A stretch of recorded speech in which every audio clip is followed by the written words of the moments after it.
নাৰতে painting নিজে কৰিছে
তেওঁকেই তেনেধৰণে ভোগ কৰাই আহিছো আমি স্ৰষ্টা আমি দ্ৰষ্টা আমি এই সমস্ত জগতৰ নিয়ন্ত্ৰমাধীন আমি মহাকাল কাল প্ৰাপ্তি হ'লে ঘোষণা কৰি এক মহাপ্ৰলয়ৰ উদৰে ধাৰণ কৰোঁ নিজিচ্ছা মন পুনৰ বিনুত বিহাৰৰ আকাংক্ষা যেতিয়াই জাগিব মনত তেতিয়াই সৃষ্টি কৰি লওঁ এক নৈক্য সৃষ্টি পুৰুষ আৰু প্ৰকৃতিৰ দ্বৈত সংযোজন এয়াই আমাৰ লীলা আৰু এয়াই আমাৰ কৰ্তব্যৰ প্ৰধান উদ্দেশ্য আৰু এই উদ্দেশ্য সাধিবৰ বাবে যুগে যুগে নানা ৰূপে আমি হওঁ অৱতাৰ কাৰণ আমি এই ওমকাৰ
তুমি হৰি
আজি আমাৰ পৰম সৌভাগ্য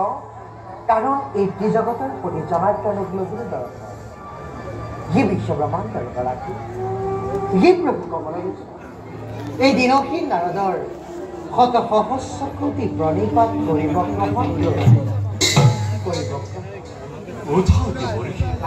তোমার আগমনে প্রবৃত্ত করিলে আছে বৈকুণ্ঠ এইবার আমার এক পরম ভক্তর পরীক্ষার বাবে তোমার হব অধিক প্রয়োজন কোন সেই মহান ভক্ত প্ৰভু যেন ভক্তিৰ পৰীক্ষাৰ বাবে এই দেৱৰীতিৰ হৈছে প্ৰয়োজন এইবাৰ মই পৰীক্ষা কৰে অবন্তি ৰাজ্যেৰ ৰাজা ডুম্যধীৰ আপোনাৰ পৰম ভক্ত তেনেস্থলত তেওঁৰেই নুবুজিলো পৰীক্ষাৰ কাৰণ দেবর্ষি তুমি তো জানো আমি আমার পরম ভক্ত সকলের পরীক্ষা জগতত ভক্তির মহিমা বিরাজ কেবল হিমানে নকরি নগতে অশ্বপতির কন্যা সাবিত্রী সুন্দরী সতীত্ব গুণের মহিমা জগতে বিস্তার করে নারায়ণ নারায়ণ কিন্তু জনাৰ্দন কিদৰেনো ৰাজা দুৰ্বক্ষণৰ ভক্তিৰ পৰীক্ষা আৰু সাবিত্ৰী সতীত্বৰ গুণৰ মহিমা এই জগতত কৰিব বিস্তাৰ তেন্তে শুনাতে প্ৰথমে অবন্তী ৰাজ হিংসাখন সেনাপতি উগ্ৰ হেনৰ দ্বাৰা হস্তগত কৰায় পত্নী পুত্ৰ সহিতে ডুম্যত হেনক বনলৈ প্ৰেৰণ কৰা প্ৰভু আৰোৱান হাতে অশ্বপতিৰ কন্যা সাবিত্ৰীৰ লগত দুম্য ধ্যানৰ পুত্ৰ সত্যবানৰ বিবাহ কাৰ্য সম্পাদন হ'ব কিন্তু দেৱৰ্ষি কিন্তু প্ৰভু বিবাহৰ এবছৰ নহওঁতে বনত সত্যবানক সৰ্পে দংশন কৰি নিধন কৰা প্ৰভু কিন্তু প্ৰভু সাবিত্ৰীৰ সতীত্ব গুণৰ প্ৰভাৱত যম ৰজাকো পৰাভূত কৰাই সত্যবানে পুনৰ জীৱন ঘূৰাই পাব আৰু লগতে দুৰ্যধনে হেৰুৱা ধন সোণ ঐশ্বৰ্য বিভূতি সকলোবিলাক ঘূৰাই পাব আৰু মোৰ এই লীলা প্ৰচাৰত দেৱৰ্ষি তুমি প্ৰধান সহচৰ হ'ব লাগিব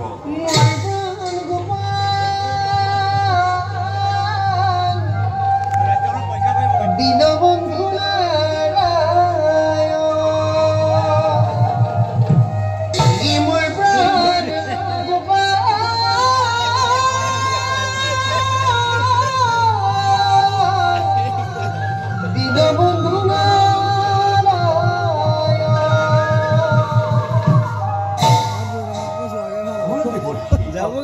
মোৰ এই লীলা প্ৰচাৰত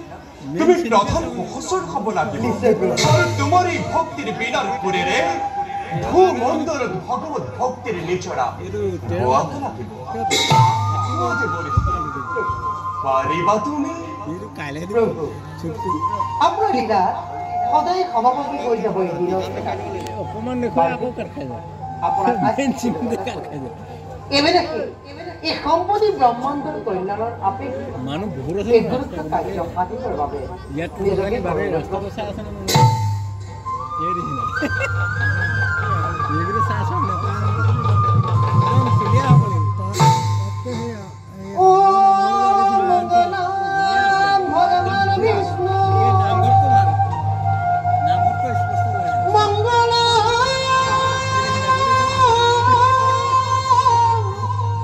গুরু ধ্বজা মঙ্গলম পুণ্ডরীকাক্ষ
অর্থাৎ পুনরে ধর্ম প্রতিষ্ঠার ভাবে জগতের কল্যাণের ভাবে আমি আমার নিজ কর্তব্য অগ্রহণ